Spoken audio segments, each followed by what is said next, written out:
Welcome to Sharing the Light, the Sunshine Cathedral's talk show webcast where we discuss theological, ethical, spiritual, and social issues with the cathedral's pastoral staff.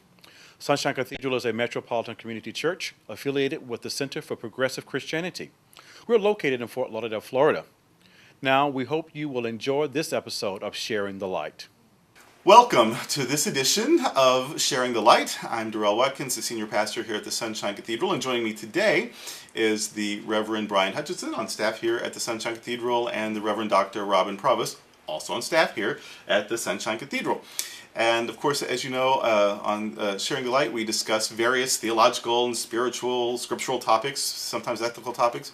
And today, we're looking at the question of a gay-friendly Jesus, the possibility of a gay-friendly Jesus. And so let's dive right into this topic about a gay-friendly Jesus. Is that even possible? Is there such a thing as a gay-friendly Jesus? Is that even worth chewing on, or is it just such a ridiculous question that we're wasting our time? What comes to mind when we think of a gay-friendly Jesus? That we need to have the discussion. For anyone to have been paying attention to a ministry of such inclusion, clearly we weren't paying attention because the only people that Jesus seemed to have an issue with were those who weren't paying attention. Exactly. The hyper-religious, exclusive, people who had a lot of judgment and meanness, and he really didn't seem to be bothered by much of anyone else. Yeah. Yes. So next topic. So Jesus likes gays. Thank you for joining us. But no, it's true, isn't it? When we just look at the story, Jesus' story from our scriptures, we see him advocating for Samaritans and using them as an example. I mean, not just saying, "Oh, tolerate Samaritans," but there's a good Samaritan. Can you imagine how ridiculous that must have sounded to people? A good Samaritan, really? They didn't even worship in the right temple. They're just so wrong. But they come up a lot. The woman at the well, and just over and over we see him interacting with Samaritans. The 10 lepers that are cleansed, and the one that comes back with gratitude was a Samaritan. I mean, over and over, it's these Samaritans who are ethnically different, religiously different, that Jesus lifts up. And the centurion's servant, and not only is there lots of scholarship to suggest that there's some romantic implications there, but also the centurion, the oppressor, comes to the oppressed and says, "I'm devastated. Someone I love is in trouble." And Jesus responds with compassion, even to the person who has been, who's been mean to him. The Canaanite woman that comes because her daughter is having problems. And at first, he goes to this default position of wanting to not really give her a lot of attention. And after all, Deuteronomy does say that Canaanites ought to be killed. But she speaks up for herself, and he listens, and he changes his perspective, and he blesses her, and he blesses her daughter, and he affirms her. And over, women, children, lepers, I mean, whoever that society had said these are outcasts, or these are secondary types of people, or these are basically not even people, those are the people that Jesus lifts up. The queer images of his day, that's who is consistently embraced and lifted up with Jesus. How did we ever miss that? And why am I going to get hate mail for saying it? Well, because we will. Yeah. We will get hate mail. Why is this going to be so radically new and offensive to people when it's just the story? You could say in many ways, and here's where the hate mail begins, that Jesus was queer, and by that I mean the use of the word that to queer something is to stretch it to its natural edge. Yes. And that is what Jesus was all about, is queering the welcome, queering who was acceptable, queering who received blessing, queering who was honored. And nowhere in there is there anything about anyone that he does exclude, right, other than those that aren't getting it. Mm-hmm. And that's a state from which you can repent. In the Gospel of Mark, there's the Nicodemus who comes to him and what do I have to do? And Jesus basically just says, be very, very generous.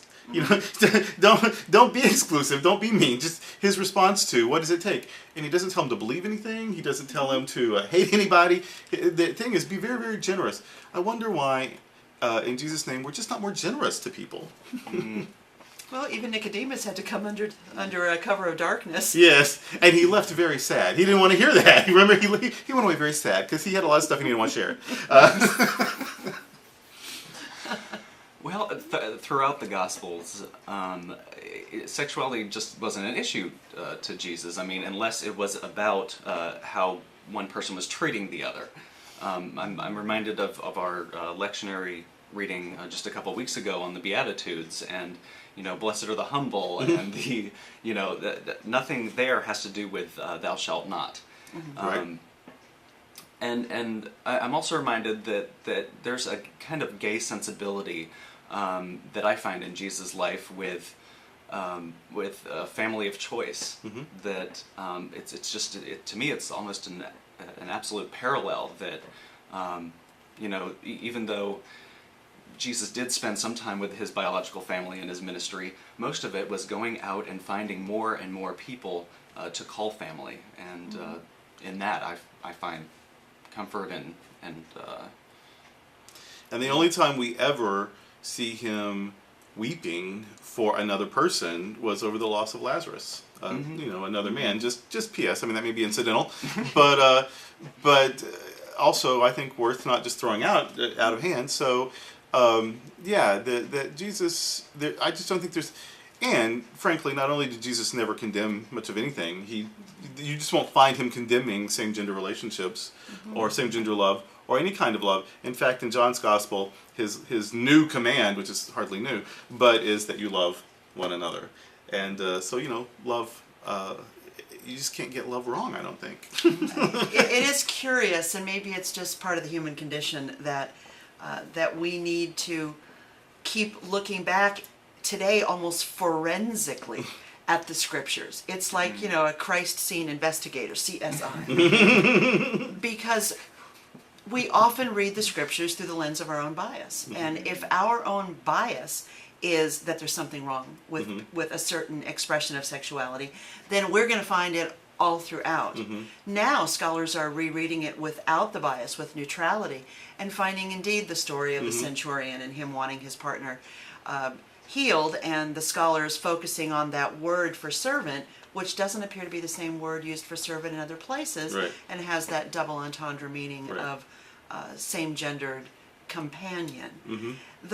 In biblical times, I think they were more fluid about their sexual expression than we are today, and thank goodness we're becoming more fluid about it. But we have to go back and look at that context, and you can't find anything anti-homosexual in the Bible unless you're looking for it, and still the construct of same-gender loving people is different for us today than it was there. It was a matter of class and practice then. So, gay-loving Jesus, no-brainer. So, the votes are in. It's unanimous. We do have a gay-friendly Jesus. Thank you for joining us for this episode of Sharing the Light. If you're ever in the Fort Lauderdale area, we're at 1480 Southwest 9th Avenue in Fort Lauderdale. Our Sunday morning services are at 9 and 10:30, and we always would love to see you. We wish you blessings on your spiritual journey, and we hope to see you again here on Sharing the Light. Thank you for joining us for another great episode of Sharing the Light. Tell your friends about this online ministry, and when you're in Southeast Florida, make sure you worship with us on a Sunday at the 9 a.m., the 10:30 a.m., or the 6 p.m. service. And now for a final word from our senior pastor, the Reverend Dr. Durrell Watkins. Email me at durrell@sunshinecathedral.net if you have a religious question or if you'd like to subscribe to our daily devotional magazine, Spirit and Truth. We'll send it anywhere in the United States for an annual donation of any size. You can also email us prayer requests, or you can make donations on our website, www.sunshinecathedral.org. You'll also want to check out our great performing arts series, religious education classes, conferences, and other exciting activities. For now, we wish you many blessings on your spiritual journey.